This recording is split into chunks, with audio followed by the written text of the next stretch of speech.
High in the mountains, far from any village, a young monk lived alone in a stone and wood hut.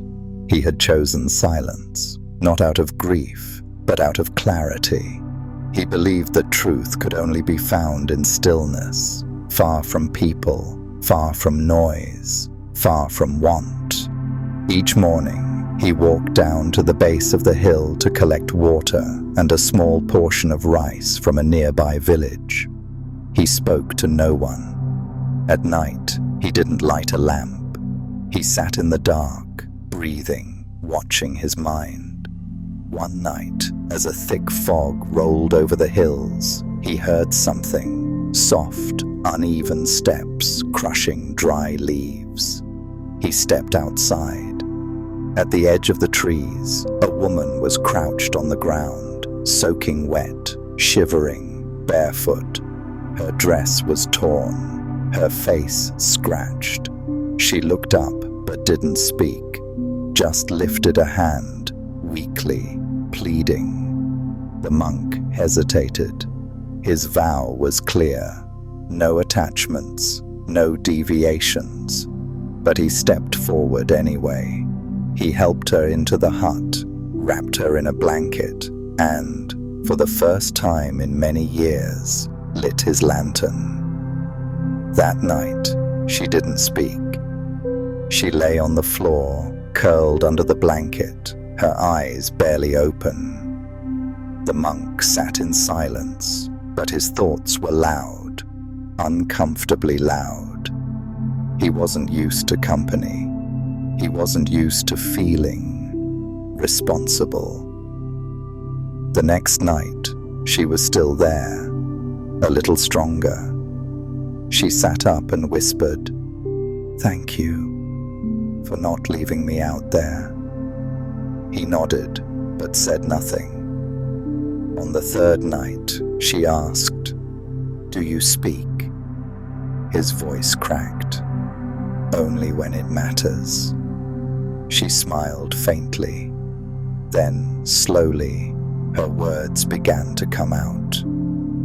"I'm from a village far west, a place called Nahir. You wouldn't know it. Small, hidden in the hills." The monk listened, eyes fixed on the flickering flame of the lantern. "My parents died when I was young," she continued. "My brother took over the house. At first, he took care of me. Then, he and his wife began to treat me like I was a burden. They locked away my things, hid my shoes. They said I was cursed, that I brought bad luck to the home." The monk clenched his jaw. "One night, they tried to force me into marriage. A man I had never met. Old, cruel. I ran." She looked down. "I didn't know where I was going. Just away." Days passed, then weeks. The woman, her name was Lyra, grew stronger. She began helping around the hut, gathering wood, cleaning the floor, quietly preparing tea. She never asked to stay. The monk never told her to leave. Every night, they sat in silence, then in whispers, then in real conversations. Lyra would speak first, sometimes about her dreams, sometimes about the sky, sometimes about the strange comfort she found in that quiet mountain hut. One evening, as the fire crackled, she said, "You know, I've never had this much peace. Even as a child, I was always afraid. I think I was born anxious." The monk didn't respond, but his eyes softened. She looked at him. "What made you come here to live like this?" He hesitated. "I wanted to see who I am without anyone else telling me." She nodded. "And have you?" "I was starting to," he said, "until you arrived." There was no anger in his voice, no regret either, just truth. They looked at each other. Neither smiled, but something unspoken lingered in the air between them, like a seed falling quietly into soil, unsure whether to grow or disappear. That winter was colder than usual. Snow fell early and stayed. The monk had never needed so much firewood before, never needed extra blankets. But now, everything was different. One night, Lyra coughed for hours. Her body trembled under thin sheets. The monk sat beside her, placed more logs in the fire, and, without thinking, covered her with his own robe. She looked up. "Why are you so kind?" "I don't know," he whispered. "Maybe I'm forgetting who I was."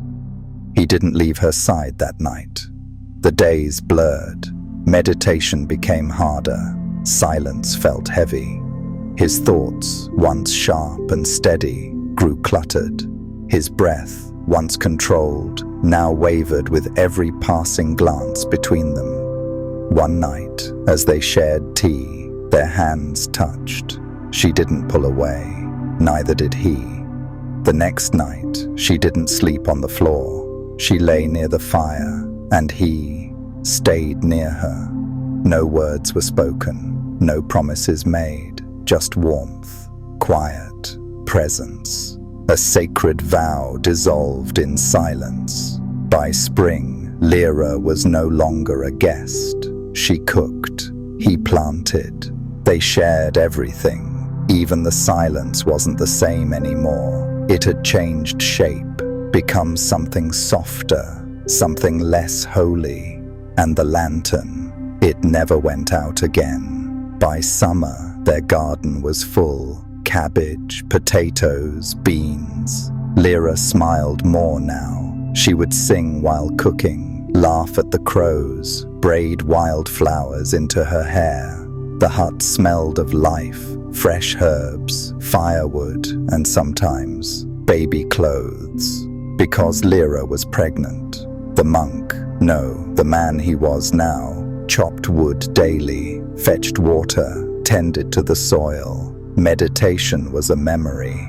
His robe had stains, his silence replaced by questions. How much rice do we have? Is the roof leaking? Will the baby come early? Sometimes, late at night, he'd step outside and look at the stars. The same stars he once sat under in perfect stillness. But now, his mind wouldn't stop. One night, holding his sleeping child, he whispered, "I gave it all up, didn't I?" He didn't say it with sadness, but there was no peace in his voice either. He realized the path hadn't crumbled in one moment. It had eroded slowly, like a stone worn down by water, silently, relentlessly.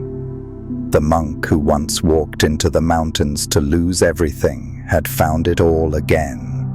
A home, a woman, a child, and with them, the weight of the world. And it had all started with a lantern. Years passed. The hut had become a home, then a burden. Repairs, chores, arguments, moments of joy wrapped in layers of stress. The man, no longer a monk, rarely thought of stillness. It seemed like a different life, one he had imagined. But one autumn evening, while cleaning the old storage corner, he found something. The lantern. The same one he had lit that first night for the frightened girl who had appeared from the fog. He picked it up. The glass was dusty, the metal cold.